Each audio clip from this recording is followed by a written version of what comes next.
نور الہی۔ میں پہلی بار اس سے بس میں جاتے ہوئے ملا۔ بمبئی میں مانسون شروع ہو چکی تھی۔ فلورا فاؤنٹین جانے کے لیے میں بس اسٹاپ پر پہنچا تو بہت دیر ہو گئی تھی اور لائن میں آخری شخص تھا۔ تھوڑی دیر بعد بارش ہونے لگی۔ اتنے میں ادھیڑ عمر کا ایک شخص آ کر میرے پیچھے کھڑا ہو گیا۔ میں مڑ کر اس کی طرف دیکھ ہی رہا تھا کہ اس نے اپنی پرانی سی برساتی کے آخری 2 بٹن لگاتے ہوئے مجھے دیکھا اور مسکرا کر ہاتھ سے سلام کیا۔ میں نے خندہ پیشانی سے جواب دے کر اسے قدرے غور سے دیکھا اور پھر پہچاننے کی کوشش کی۔ شاید وہ میرا کوئی جان پہچان والا تھا، مگر غور کرنے پر بھی کچھ یاد نہیں آیا۔ میں آپ کے نیچے والے مالے میں رہتا ہوں، میرا نام نور الہی ہے۔ اوہ، آپ نے پہچانا نہیں تھا مجھے، آپ ادھر ابھی نئے آئے ہیں نا؟ جی ہاں، میں نیا آیا ہوں۔ میں نے پہلے بھی سوچا تھا آپ سے ملوں مگر ٹائم نہیں ملا۔ کیا کرتے ہیں آپ؟ میرا لانچ چلتا ہے اپولو پر۔ آج آپ سے آپ ہی ملنا ہو گیا، بڑی خوشی ہوئی۔ اس نے ہاتھ نہیں ملایا، شاید وہ کچھ جھجک رہا تھا۔ آپ کہاں سے آئے ہیں؟ یہاں داور سے۔ وہاں ایک فلیٹ ملا ہوا تھا مگر جن دوست سے لیا تھا وہ پھر بمبئی آ گئے ہیں۔ یہاں بمبئی میں کام کرتے ہیں آپ؟ ہاں، فورٹ میں لائبریری میں کام کرتا ہوں۔ لائبریری میں؟ اس میں تو ہزاروں لاکھوں کتابیں ہوتی ہیں، آپ وہاں کیا کرتے ہیں؟ کیا پڑھتے ہیں؟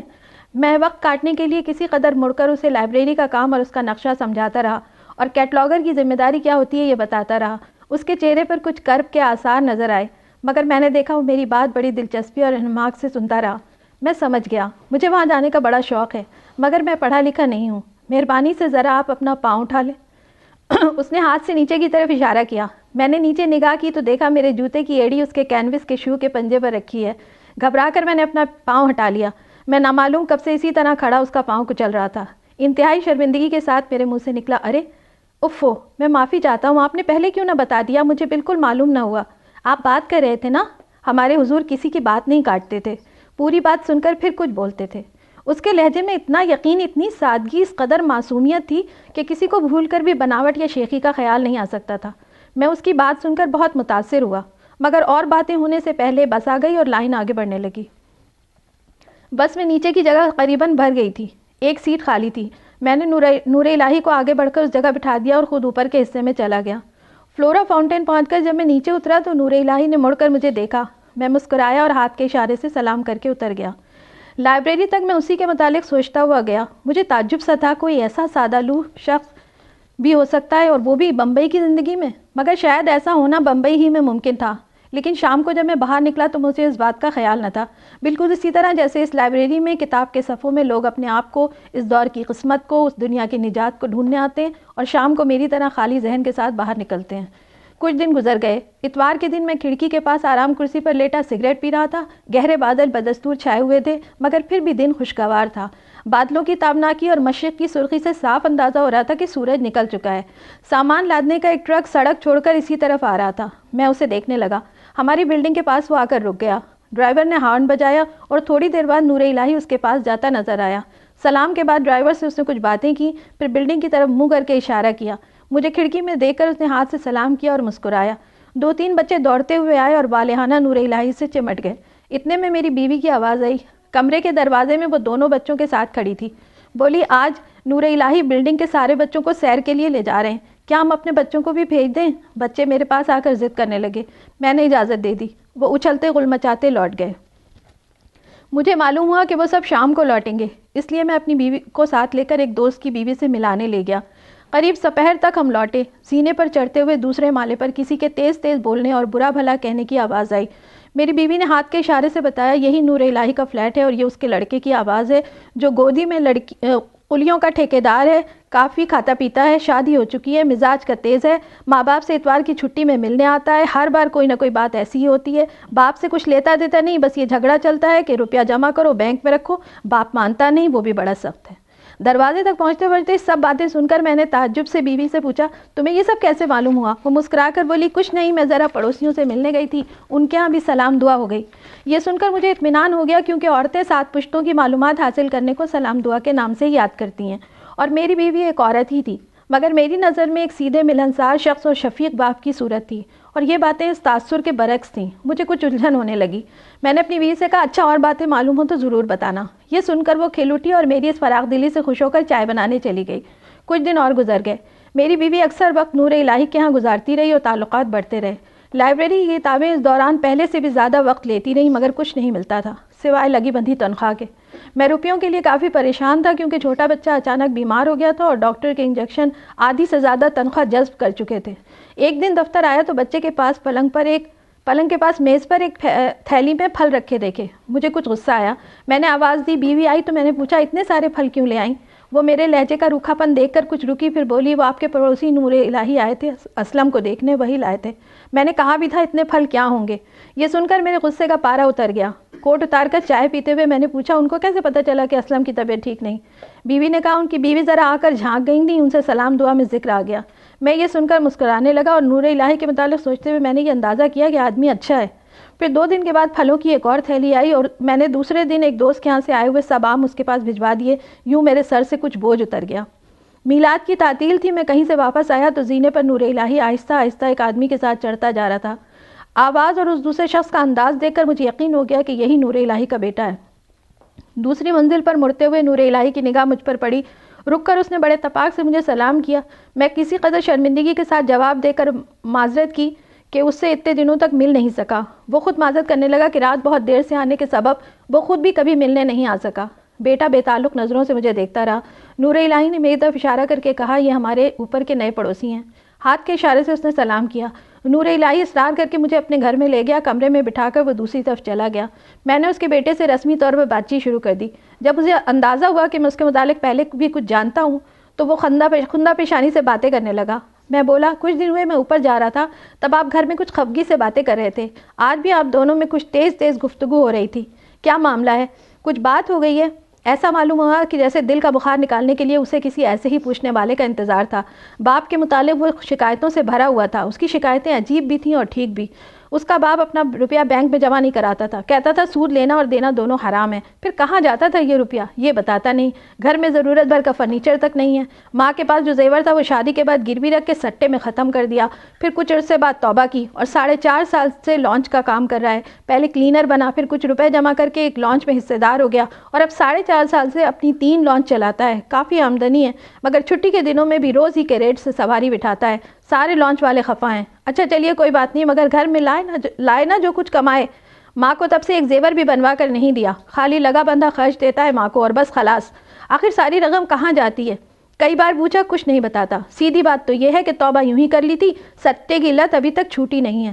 نہیں تو پھر کیا بات ہے؟ کوئی شوق ہے نہیں پینے پلانے کا، جوئے ریس کا، بدماشی کا؟ پھر کیا بات ہے؟ آس پاس کے لوگوں کے پاس روز کچھ نہ کچھ بھیجتا رہتا ہے۔ وہ سمجھتے ہیں اچھا آدمی ہے، پر آدمی اچھا تبھی ہے جب گھر والوں کے لیے اچھا ہو۔ میں یہ باتیں سن کر بڑا رنجیدہ ہوا۔ ایک سیدھا سادہ شخص ایسا بھی ہو سکتا ہے؟ مجھے خیال آیا اب کی بار اگر واقعی پھلوں کی تھیلی آئی تو واپس کر دوں گا۔ ویسے اسلم کی طبیعت بھی اب پہلے سے اچھی تھی۔ میں نے پوچھا آج کیا بات ہوئی؟ سیٹھ میں آپ کو کیا بولوں، ایسے آپ لوگ دیکھیں گے تو نماز روزہ بہت کرتا ہے، مگر ابھی دیکھیے آج میلاد شریف ہے، شہر میں اتنا روشنی ہوئے گا رات کو بس۔ اب میں بولا بابا گھر میں بھی تھوڑا روشنی کرو، ہمارا اسلامی دن ہے، پر نہیں مانتا، کہتا ہے یہ سب ادھر نہیں چلے گا۔ تب سیٹھ آپ ہی بولیے کیا چلے گا؟ کیا سٹا چلے گا؟ تب میں کوئی بدماشی کی بات بولا، مگر نہیں مانتا۔ ایسا نماز روزے سے کیا ہوگا، یہ تو بالکل گولمال ہے۔ افسوس سے وہ سر ہلانے لگا۔ اتنے میں نور الہی اندر آیا، اس کے پیچھے چائے کی ٹرے لیے باہر والا لڑکا تھا۔ اس نے اپنے بیٹے کی طرف ایسی نظروں سے دیکھا جیسے افسوس کیا کہ تم نے ان سے بھی وہی باتیں کہہ دیں، مگر اس کے بیٹے کی آنکھوں میں شرمندگی پیدا نہیں ہوئی، ظاہر ہے وہ شکایت کرنے میں حق بجانب تھا۔ میں نے چائے کے سلسلے میں کچھ تکلف کیا، مگر نور الہی نے بہت اصرار کر کے چائے پلائی۔ ایک پیالی اس نے اپنے بیٹے کو بھی دی۔ اب سیٹھ آپ ہی پوچھیے، اس نے باپ کی طرف نظر کر کے کہا، کیا میں گناہ کا بات بولا ہوں؟ ادھر میلاد شریف میں ساری دنیا کا مسلمان خوشی کرتا ہے، روشنی کرتا ہے، کیا کوئی برا بات ہے یہ؟ میں نے نور الہی کی طرف دیکھا، وہ گھبرا گیا۔ اس نے اپنے بیٹے کو شکوہ سنج نظروں سے دیکھ کر کہا، ایسے بیکار پیسہ پھونکنے سے کس کا بھلا ہوگا رے؟ غریب کو کھانا کھلاؤ اس سے تو پھر کھانا ہی کھلاؤ نا بابا۔ اس کا بیٹا فوراً بولا، ادھر نیچے میدان میں خیمہ قنات لگے گا، میں ادھر کی چالی کے سب لوگوں کو بلا لاؤں گا، بس تم بولو تو۔ ادھر تو بہت سے لوگ تماشا دیکھیں گے، باہر کے بھی سب اور لوگ آ جائیں گے۔ وہ کترایا، قنات گھیر کے کھلا دینا، نہیں تو ادھر گھر میں کھلا دینا۔ ارے کیسے بھی ہو سکتا ہے، دوسرا جو آئے گا ان کو روک دیں گے بس خلاص۔ نہیں ایسے ٹھیک نہیں، سب کو کھلاؤ، نہیں تو دکھاؤ مت، ہمارے حضور نے ایسا ہی کہا ہے۔ اس بار مجھے اس کی آواز کی سادگی کے پیچھے بناوٹ کی جھلک الگ نظر آئی۔ اوفو، میں نے سوچا ایک آدمی اپنی برائی چھپانے کے لیے کیسا عمدہ ناٹک کرتا ہے، اور وہ بھی کیسے پاک نام کے پردے میں۔ کچھ دیر میں چلا آیا۔ پھر کچھ دن گزر گئے۔ ایک صبح کام پر جانے کے لیے میں بس میں بیٹھ چکا تھا۔ سڑک کے اس سائڈ پر ایک وکٹوریا میں نور الہی کا بیٹا گزرتا ہوا نظر آیا۔ وہ شاید کسی مریض کو اپنی گود میں لٹائے ہوئے تھا۔ میں سوچنے لگا آج پھر گھر میں کچھ جھگڑا ہوگا۔ شام کو واپسی میں بچوں کے لیے کچھ مٹھائی لے کر میں لوٹا تو زینے کے پاس کچھ لوگ کھڑے سرگوشیاں کر رہے تھے اور کبھی کبھی نظر اٹھا کر اوپر بھی دیکھ لیتے تھے۔ مجھے خیال آیا ضرور کوئی حادثہ ہو گیا ہے۔ ذرا تیز قدموں سے میں اوپر چڑھنے لگا۔ دوسری منزل پر پہنچ کر نور الہی کے دروازے پر کچھ اور لوگ کھڑے ملے۔ میں رکا۔ نور الہی کا بیٹا باہر نکل رہا تھا۔ مجھے دیکھ کر اس نے ہاتھ کے اشارے سے سلام کیا۔ اس کی آنکھیں دیکھ کر میں ٹھٹکا۔ اتنے میں وہ بھرائی ہوئی آواز میں بولا، بابا مر گئے۔ اس قدر اچانک اور تحیر خیز یہ خبر تھی کہ میں کھڑے کا کھڑا رہ گیا۔ مجھے یقین نہیں آ رہا تھا، مگر ہمیشہ ہی ایسا ہوتا ہے، جب ہم کہیں ایسی خبر کہیں اور سنتے ہیں تو کچھ زیادہ حیرانی یا افسوس نہیں ہوتا، اور جب اپنے ہی قریب میں کوئی ایسی بات ہو جاتی ہے تو اعتبار نہیں آتا کہ ایسا بھی ہو سکتا ہے۔ نور الہی کل ہی تو موجود تھا، بلکہ آج بھی موجود تھا اور اب نہیں ہے۔ وہ مجھے اندر لے گیا۔ غسل دیا جا چکا تھا، کفن میں لپٹا نور الہی آخری نیند سو رہا تھا۔ اس کا بیٹا میرے پاس ہی بیٹھ گیا۔ ایک اور آدمی بھی وہیں آ کر بیٹھ گئے۔ میں نے پوچھا یہ سب کیسے ہوا؟ وہ بولا رات کو کوئی آدمی پورا لانچ دن بھر کے لیے کرائے پہ لینے آیا تھا، بابا سے بات کر کے پیسہ ٹھیک کر لیا، پھر بولا ہم پوچھ کر ابھی تم کو بولتا ہے، تم ادھر ٹھہرو ہم ابھی آتا ہے۔ بابا نے وعدہ کر لیا، ادھر وہ آیا نہیں۔ بابا ساری رات اپولو پر لانچ میں اس کا انتظار کرتا رہا۔ رات بارش بہت ہوا، بالکل بھیگ گیا۔ صبح دوسرے لانچ والوں نے جا کر مجھے بتایا۔ میں گیا تو دیکھا بابا آگ کا موافق گرم ہے۔ گھر لایا، تبھی سے ڈاکٹر آئے اور بولے ڈبل نمونیا ہو گیا ہے۔ 2-3 سوئی لگایا، اس سے بابا نے آنکھ کھول دی۔ تھوڑی دیر بعد کچھ بولا، تبھی یہ سب بات پتہ چلی۔ میں بولا بابا تم نے پیسے کے لیے اپنی جان کھو دی۔ تب بابا نے غصے سے کہا روپے کے لیے نہیں، میں نے اس سیٹ سے وعدہ کیا تھا، تبھی ہمارے حضور صلی اللہ علیہ وسلم نے ایک آدمی کے لیے 3 دن انتظار کیا تھا۔ وعدہ کر کے گڑبڑ کرنے سے آدمی سیدھا جہنم میں جائے گا۔ میں یہ سنتا رہا، یہ سب کیا باتیں ہیں؟ کیا ایسا ممکن ہے کہ اس نے جان بوجھ کر ایسا کیا ہو، یا بڑھاپے سے اس کی عقل میں فطور آ گیا تھا؟ اس کا بیٹا پھر بولا، سیٹھ آپ بولیے، کیا ہمارا حضور نے ایسے اپنی جان کھو دینے کو بولا ہوگا؟ میں کچھ نہیں بولا۔ میرے دل پر اس بات کا بڑا شدید اثر ہوا۔ تھوڑی دیر بعد ٹرک آ گیا، جنازہ نیچے لے جا کر اس میں رکھا گیا۔ میں نے ایک لڑکے کے ہاتھ مٹھائی گھر بھجوا کر کہلوا دیا کہ میں قبرستان جا رہا ہوں۔ قبرستان سے واپسی پر راستے میں اس کا بیٹا مجھ سے باتیں کرتا رہا۔ بولا بابا دوپہر کو آپ کو بہت یاد کیا تھا، بولا تو کچھ باتیں کہنا ہے، مگر اتنی جلدی خلاص ہو گیا۔ اللہ کی مرضی۔ آپ کے لیے کتاب دے کر بولا تھا یہ سیٹھ کو دے دینا، وہ کتاب گھر پر ہے، ابھی چل کر دے دوں گا۔ میں چپ بیٹھا رہا۔ نور الہی کے فلیٹ سے وہ کتاب لے کر جب میں اوپر چڑھا تھا تو میرا دل بہت ہی غمگین تھا۔ ایسا لگ رہا تھا جیسے اپنا کوئی عزیز مر گیا ہو۔ اس کی بزرگی اور معصومیت یاد آ رہی تھی۔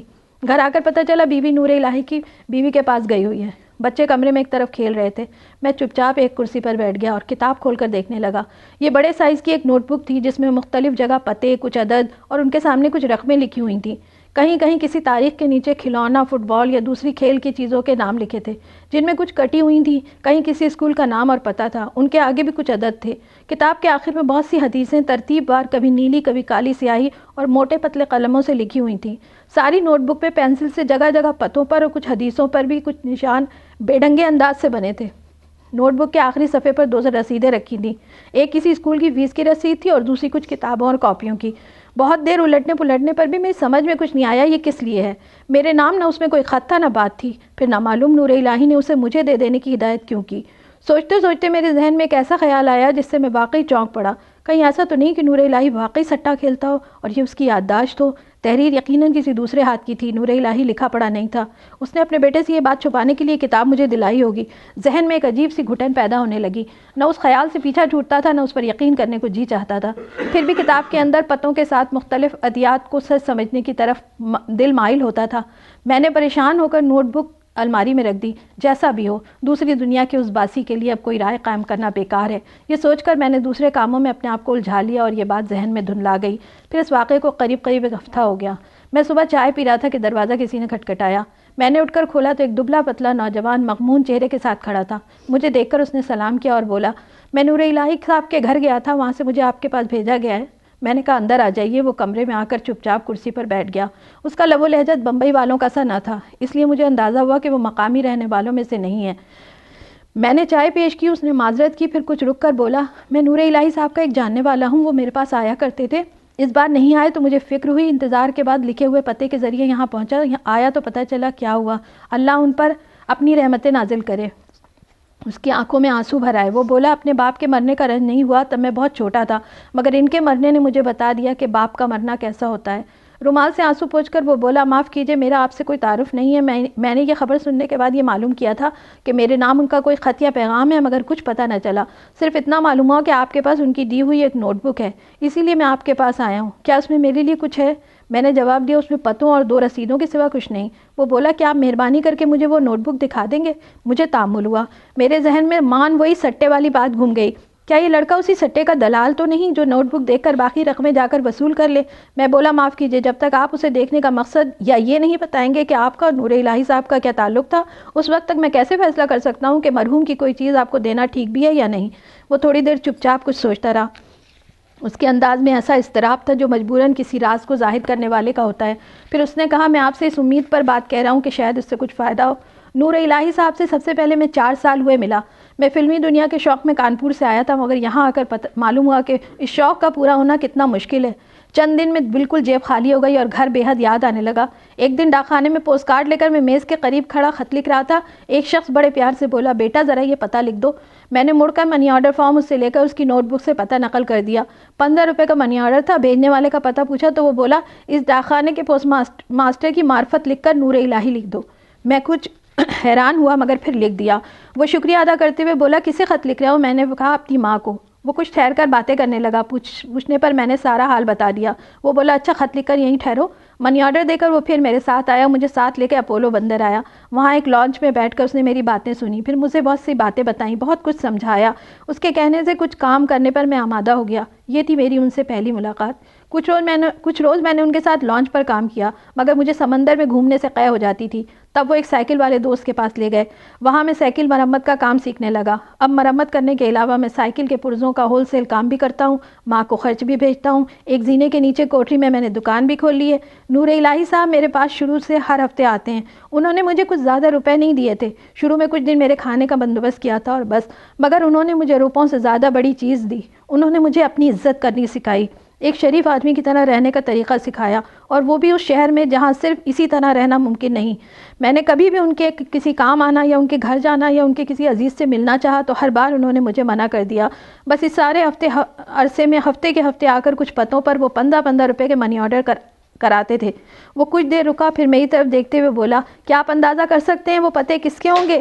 شروع میں تو مجھے بہت سے شبے ہوئے، برے خیال آئے، یہ بدماشوں کے دوست نہ ہوں، یہ بری عورتوں سے ملتے نہ ہوں، مگر آہستہ آہستہ مجھے یہ معلوم ہوا کہ یہ سلسلہ کیا ہے۔ شاید بمبئی میں ایسا عجیب آدمی کبھی نہ ہوا تھا جیسا یہ شخص تھا۔